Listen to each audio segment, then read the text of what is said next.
রিয়া বলেছেন, আমি একজন দশম শ্রেণীর ছাত্র, কিন্তু আমাকে কি ফিতরা আদায় করতে হবে? হ্যাঁ, ফিতরা সবাইকে আদায় করতে হবে।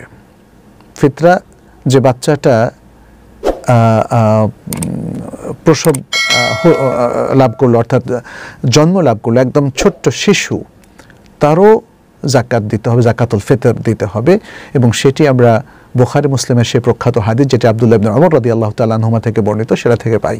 তিনি বলেছেন, ফারাদা রাসূলুল্লাহ সাল্লাল্লাহু আলাইহি ওয়াসাল্লাম যাকাতাল ফিতরি সাআম মিন তামরিন আও সাআম মিন শাঈরিন আলাল আবদি ওয়াল হুররি ওয়াল যাকারি ওয়াল উনসা ওয়াস সাগীরি ওয়াল কাবীরি মিনাল মুসলিমিন।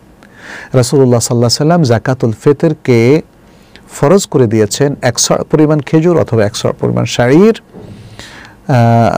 স্বাধীন এবং গোলাম, পুরুষ এবং নারী, ছোট এবং বড় সকল মুসলিমের উপরে। ফলে দশম শ্রেণীর ছাত্র, তার উপরও যাকাতুল ফিতর আদায় করতে হবে যদি সে সামর্থ্য রাখে অথবা তার অভিভাবক সামর্থ্য রাখেন। আচ্ছা, হাসিন আক্তার বলেছেন, ফিতরার ব্যাপারে একটু জানাবেন প্লিজ। বাসায় কাজের সাহায্যকারীর পরিবারের সবাই উপার্জন করে, গ্রামে নিজের ঘর থাকে, তাকে কি ফিতরা দেওয়া যাবে? জাযাকাল্লাহ খায়ের। সাহাবায়ে কেরামের নিয়ম ছিল ফিতরা দিলে যে গ্রহণ করতে তাকে দিতেন। এখন যিনি প্রশ্ন করেছেন, বোন হাসিনা আক্তার, আপনাকে ফিতরা দিলে কি আপনি নেবেন? তাই না? আপনি নেবেন না, কারণ আপনি ফিতরা দিচ্ছেন। তার মানে হচ্ছে আসলে একমাত্র অভাবী মানুষ ছাড়া ফিতরা কেউ গ্রহণ করে না। আত্মমর্যাদা সম্পন্ন মানুষ সে ফিতরা নিলে তার মানের ঘাটতি হয়, সে ফিতরা নেবে না। অতএব যে ফিতরা নেয়, সাহাবায়ে কেরামের জন্যই ফার্দার ইনভেস্টিগেট না করে তারা ফিতরাটা দিতেন। কারণ আমার এত খোঁজ খবর নেওয়া দরকার কি? আমি একজনকে ফিতরা দিচ্ছি, নিশ্চয়ই সে নিডি, সে কি আরও ফিতরা পেয়েছে কিনা, সে কি তার উপর আবার ফিতরা ওয়াজিব হয়ে গিয়েছে কিনা, সে ইনভেস্টিগেশন আমার প্রয়োজন নেই।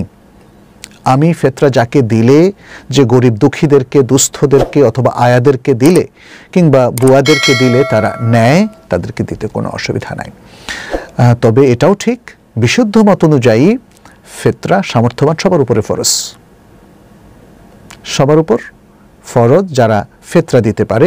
উলামায়ে কেরামের একদল বলেছেন যে ওই দিন যদি নেসাব পরিমাণ সম্পত্তির মালিক হয় তাহলে ফিতরা ওয়াজিব হবে, তা না হলে হবে না, কারণ নেসাব পরিমাণের নিচে সে গরিব, সে দরিদ্র। কথাটা আসলে এইভাবে সর্বজনসম্মত নয়, বরং অধিকাংশ উলামায়ে কেরাম ফিতরা যারা দিতে সামর্থ্য রাখে, একদিনের ফিতরা, নিজের পক্ষ থেকে ফিতরা বা নিজের পরিবারের পক্ষ থেকে ফিতরা দেওয়ার যাদেরই সামর্থ্য আছে তাদের উপরে ফরজ।